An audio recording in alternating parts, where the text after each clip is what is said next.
Hello and welcome to the game of life, right? Like any other game, you can get off whenever you want. But first of all, before you can get off, you've got to realise you're in the game. A child growing up doesn't even think about these kind of things until it's become a bit bored and fed up with the whole game. And as I said before, like any other game, you can get off when you want. To bring a bit more clarity into what I'm going to say, I will introduce a concept from one of my favourite philosophers called Heidegger. Yes, he was a Nazi, but no, that had nothing to do with his philosophy. And people that point to that and try and say, oh, he's speaking crap because he was a Nazi, well, I've already spoken about people that make appeals to people's authority before. They're babies! So this concept of thrownness is that we find ourselves in a particular situation with particular desires, or this situation of life we're in. We didn't choose to be where we are, but we have choices to make from where we are. And so, in a sense, a dialogue initiates between us and life. Life says, hello, you've finally woken up. Do you want to live? And you say, yeah, I do want to live. Yeah, okay. Life says, wow, in order to live, you've got to meet a few conditions. You've got to put food in your belly. You've got to put water in your mouth and all this kind of stuff. You've got to have yourself within a certain temperature range. Otherwise, your body will freeze or burn. Okay? Simple stuff. And jog on, play the game, make moves in order to get this. So that's the first kind of stage to the game, isn't it? You come in and you got to sort out the necessaries for survival.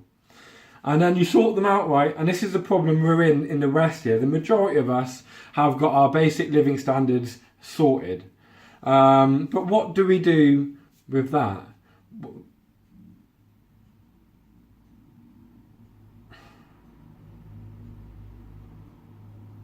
What do we do once we've sorted out everything we've got to do? Just sit down and do nothing? No, that's a bit boring, isn't it? So we go out and we get entangled and stuff.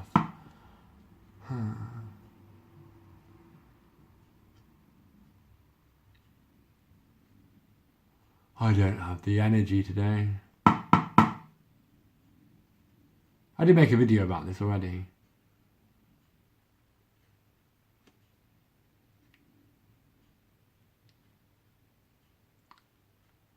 Yeah, we go out, we want more stuff, don't we? Like, I want a woman in my life again, a better one than the one before, at least from my perspective. It's all kind of relative, isn't it? One man's meat is another man's poison. But in order to do that, I've got to go out and do stuff, you know, I've got to get out of my comfort zone. I can't just sit on my Larry, can I?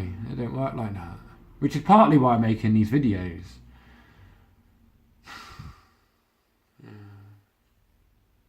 Hopefully, a nice female will walk across and she'll be like, I like the way this kid thinks. That would be nice. That would be very nice.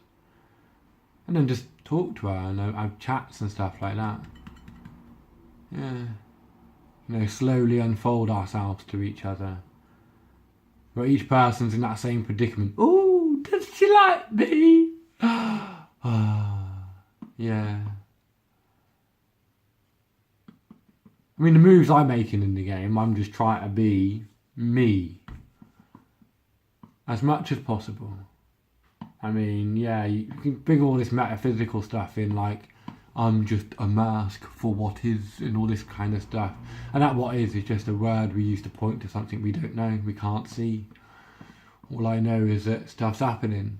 I don't know what's doing the stuff, or even if there is a thing doing the stuff. It's just happening, and I know that if I put my hand in the fire, it's going to fucking hurt.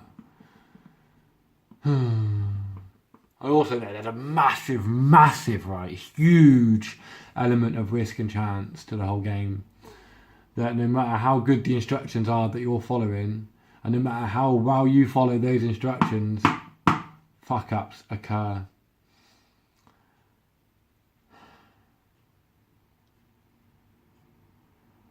It's a Kawasaki thing, isn't it, from Star Trek. I'm not really a Trekkie, but I've heard about this test that Kirk had to undergo. And he won it by cheating, but it's meant to show the person going through it that you can do everything right and still fail. That's life, mate. In fact, that's what life is.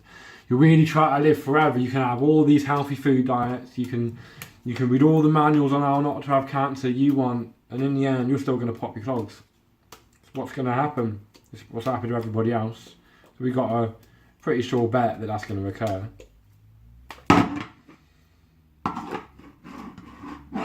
And living in the world with disguises and masks, everybody's hiding what they really want. They're not coming out as the self-obsessed little bastards that they are. You want to do stuff with each other, and that's fine. I'm a self-obsessed little bastard. I'm not unhappy when I think, just a low energy state. Maybe speaking from this ease is a bit easier. Oh, I had this whole big thing planned. I'll probably put up the video that I made on my way home where I try and put the spiel on a bit more. Spiel, you know, a kind of advertising rhetoric. Hey, I'll put this one up too, both of them, so you can see. Look at me looking at myself. How self-obsessed am I? I am a beautiful boy now, with my wonky lips, teeth. But yeah, laughs a bitch and then you die, doesn't it?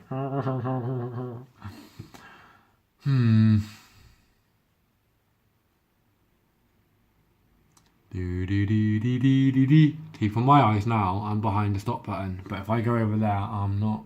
I get bouncy up and down, bouncy up and down. Yeah, pretty much said it really.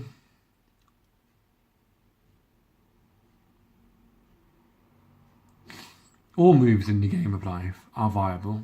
Of course they fucking are. You can do them. You want to murder somebody? Well, if you can murder somebody and get away with it, you've murdered somebody and got away with it, haven't you? Is it right or wrong? According to who? I mean, I don't want to murder people. But if I did, I wouldn't tell you, would I? But I don't, honestly. I do not want to murder anybody. It's not an intention I have. Same with rape. What I like about sex, it comes down to the consensuality, but I like being rutted against, you know. Kind of having somebody sat on top of me and just using me. Oh, that's nice. And then, yeah, both ways. I like to experiment.